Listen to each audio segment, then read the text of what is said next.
Jocko. Hey Ashley, how are you? Good. How are you? So good to see you again. It's good to see you. Yes, you just recently had a birthday, February 20th. Did you do hmm anything special for your birthday? I had a little, just tiny little nothing celebration. I mean, what can you do? It's just it is what it is, and I feel like now pretty much just about everybody's had a quarantine birthday. We got maybe a few left. Right. And so we'll all know what that feels like. But and even for those of us who did go out and celebrate, there was at least some nervousness, that underbelly of like, did I catch it, or did somebody? So either way, it's affecting us all. But I'm looking forward to my next birthday, 41. Definitely, definitely. Okay, let's dive right into it. After much speculation, fans are still speculating, but we do see you at the end of episode one in the season one opener. Um, what can you tell us about Dr. Reynolds' return or what's coming? What can you tell us? We were like, okay, the fans were erupting on Twitter. Yeah. Well, I will say what's been interesting is that this was planned for Dr. Reynolds to leave in episode 17 of season two and come back by episode 21. It was supposed to be just a few weeks, but the pandemic happened, obviously, and it turned into a year that the fans have to wait. I gotta admit, I've had a little fun with it, not saying anything, but at the same time, it's killed me because I love posting about stuff. I love posting about my experiences on set, Right. and it's just been very exciting. As far as his return, listen, he's got the relationship with Evie, Right. and television relationships should go up and down and have hurdles to get over. And with Reynolds having just moved to San Francisco, but suddenly having to go back so quickly, Right. it looks like yet another hurdle that he and Evie will have to jump and figure out. Okay, and so we will get to see that relationship play out because we're like we're invested in that. We're invested in Dr. Reynolds and Evie, so we'll get more of that. Absolutely, you're gonna get some questions answered. When we spoke last year, I asked you about a possible spinoff. Where are we today with the spinoff, Jock? What can you tell us? Are we going to get the spinoff with you? We would love to see a Dr. Reynolds spinoff in San Francisco or, going back and hmm forth to New Amsterdam. What can you tell us? I think when it comes to spinoffs, the network, NBC, they're I think they like them quite a bit. I think most networks do. So I think that's always kind of in the back of their mind, somebody in the office. Right. As for right now, I don't think there's any plans for Dr. Reynolds to do any spinoffs. And regarding with the writers, as a matter of fact, I want to retract that because they're always up to something that we don't Right. know about. And Right. I'm sometimes get a phone call the week before, something's going down. So it's let me just say it's always a possibility, but as of right now, I don't know of a plan. The show, season three, episode one, opened up to showing the impacts of what COVID-19 had done, to not only the patients, but the effects it had on healthcare workers. What was your, initial thoughts when you watched it and saw, episode one play out? Were you emotional at all? What were your thoughts? Well, it's just the same sort of experience I have in every episode of this show where I read it, and no matter what I read or what I envision, you can't imagine what they're going to do once they edit it all together, once they put the music, and you just feel it. And it was just so heart wrenching, and important, I think, for people to not so quickly forget where we were, and Right. not so quickly forget where we could end up if we don't take this seriously. And I love New York. I love the people here. I love the first responders and the nurses and the doctors and everybody who risk their lives on a daily basis to make sure that we keep this city alive and thriving. And I think that piece of art is a toast to them at the very least. I spoke to Ryan earlier this week, and I asked him why this show is so important for families and people to get behind. I want to ask you the same thing, Jock. Why is this show such an important show, especially right now? And as we, go forward with the vaccine and, moving ahead of a life post-COVID. Why is this show so important for people to watch? Well, the show's important for a number of reasons. One, healthcare is something that affects every single person on planet Earth, whether you have access to it, whether you don't, whether in your society it's treated as a privilege, whether in your society it's treated as a right. And we all know that it should be a right, and it can be a right. And that's the good fight that Max Goodwin fights every week on that show. He's enlisted his army of colleagues, myself included, and that's what it's about. We also drop gems of facts. Like I implore everybody to watch New Amsterdam and turn those subtitles on and slow it down, because we do get that little Aaron Sorkin vibe every now and then where we're walking and talking fast, but we're really dropping gems, and the writers have always impressed me with that. And I don't want to reveal some this year that we'll be dropping, but particularly with Max, man, he dropped some facts that are important for us to know, and it helps you. One of my favorite ones was from season 1. Maybe we talked about this before, where they said, Max mentioned that you can negotiate your medical bill.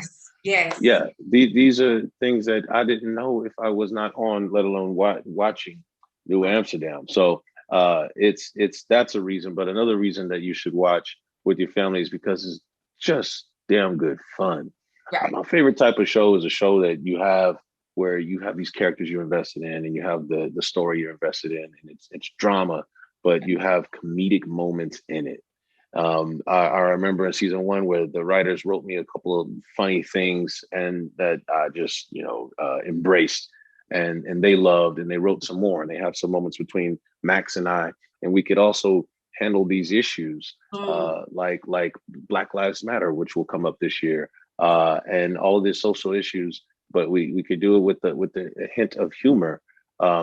We've earned that right with the platform of something that is so serious at times, So it's great.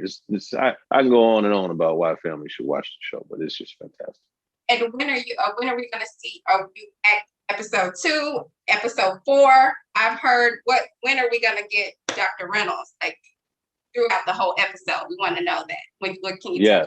Well, we'll have we take turns. Okay. On shows where obviously the one episode may skew a little more towards Bloom or towards Sharp. I think that this upcoming episode is a lot of Dr. Reynolds in that he's come back to help a friend, and so he gets a lot of time there, and then we're going to dip in and out.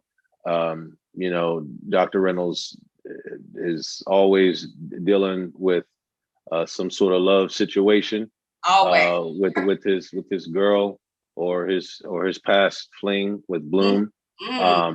When we're definitely going to see a lot more scenes with Reynolds and Bloom. And where that goes, we'll have to see. But a lot more scenes with Reynolds and Bloom than ever before.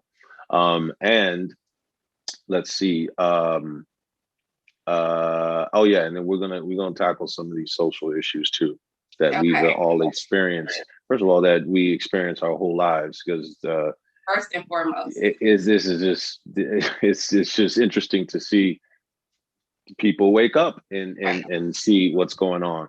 But we get to address it, and I'm just so excited. It's going to get good.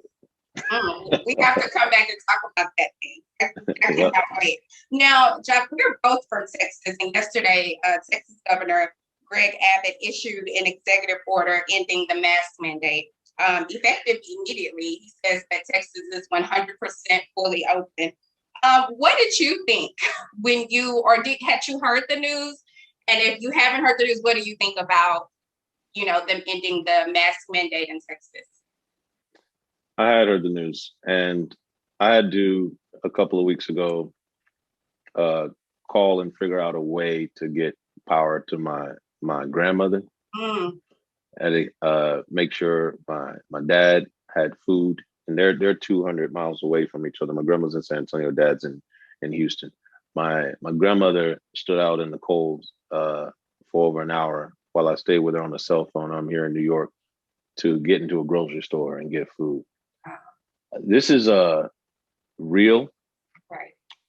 Well, when I talk, so obviously that didn't have to do with the pandemic, but my point is, when you have people in power who don't take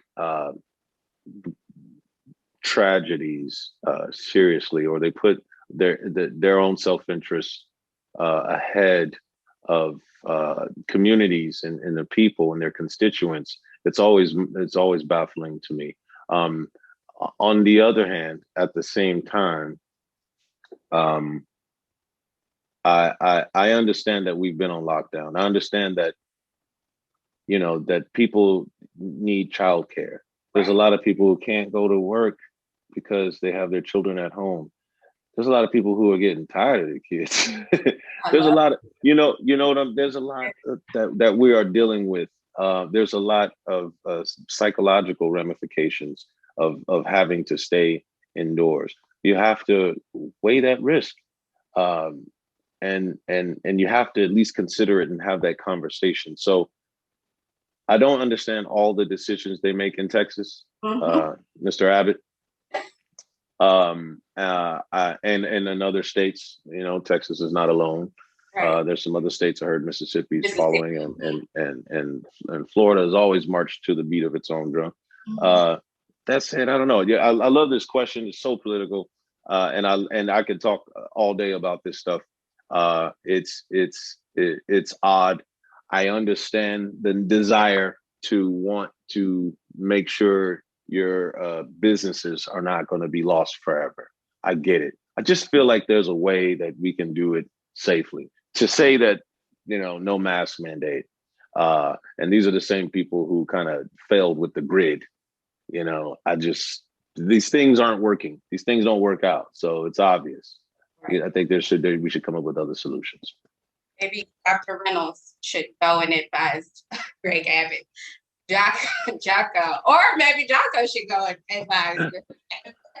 Hey, I do whatever I can. I do whatever I can. Like I said, we're all directly connected or affected by all of these actions, and God forbid we have something else pop up in Texas with another inflation of the disease. We are all going to be affected by that. So, I know there's state lines on the map, but we're all on the same continent, we're all on the same land, and it spreads, you know what I mean? So COVID knows no borders. No borders. Jack, thank you so much for talking to us today. I want to talk more about the rest of the season, so you have to come back and let's do this. I want to dive in some more. So congratulations. You got it. Anytime, I'm down. Thank you so much, Ashley. Thank you so much, Jack.